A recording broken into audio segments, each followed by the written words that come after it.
ပြီးခဲ့တဲ့နိုဝင်ဘာလတွင်းမှာကယန်းမျိုးဆက်တိလူငယ် KNG1 ရဲ့လူသားချင်းစာနာထောက်ထားရေးဌာနကနေဦးဆောင်ပြီးကယန်းဒေသတနေရာမှာရိုးရာအစားတောက်ပြုလုပ်နည်းတင်နန်းတရားပြုလုပ်ခဲ့ပါတယ်။အဆိုပါတင်နန်းကိုနိုင်ငံရေးအကြက်တဲကလာမှာ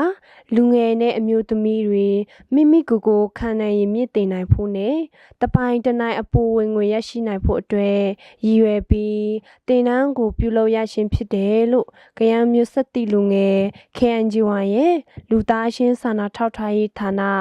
နတာဝန်ခံမူလာမီဖို့ကအခုလိုပြောပါတယ်ကျမတို့ဒီတိမ်နှန်းကိုပေါ့နော်ဖွေရတဲ့ရွယ်ချက်ကပေါ့နော်အဓိကဒီ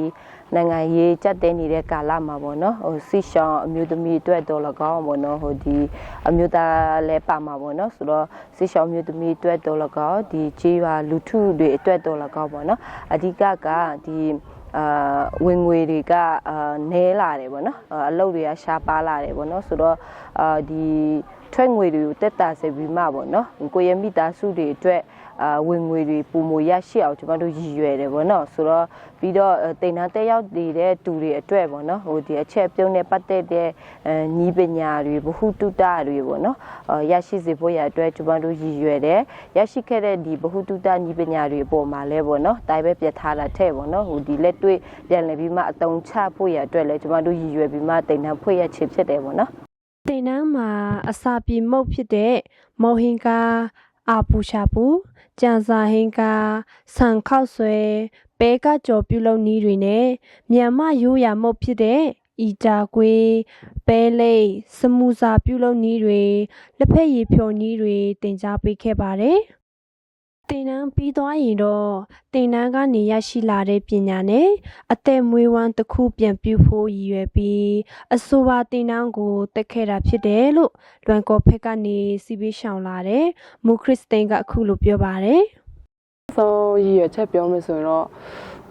ကွန်ပျူတာစုပေါ့နော်စကြမမနဲ့ပေါ့ရှိပြီးတော့ချက်ပြုတ်ကျွေးချင်လို့ပေါ့နော်နောက်တစ်ခုအနေနဲ့ဆိုရင်တော့အသက်မွေးဝမ်းကြောင်းတစ်ခုဖြစ်နေပေါ့နော်သွားချင်လို့ပေါ့ပြီးရင်ပေါ့နော်ကျမတို့နေတဲ့ဖက်မှာဆိုရင်လည်းစားတောက်ဆိုင်ဆိုလည်းနဲပါလေနော်ဒီနေ့တင်တန်းနေရတဲ့ဥစ္စာရတဲ့နီလန်နဲ့ပေါ့နော်ပြန်ပြီးမှချက်ပြုတ်ရင်းနဲ့အသက်မွေးဝမ်းကြောင်းပြုမယ်ဆိုတဲ့ရည်ရွယ်ချက်နဲ့ပေါ့နော်လာတာဖြစ်ပါတယ်ပေါ့ဒါအပြင်ဒီမိုးဆိုဖက်ကနေစီးပြီးရှောင်လာတဲ့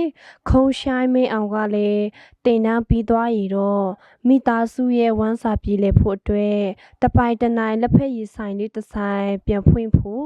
ရည်ရွယ်ထားတယ်လို့အခုလိုပြောပါတယ်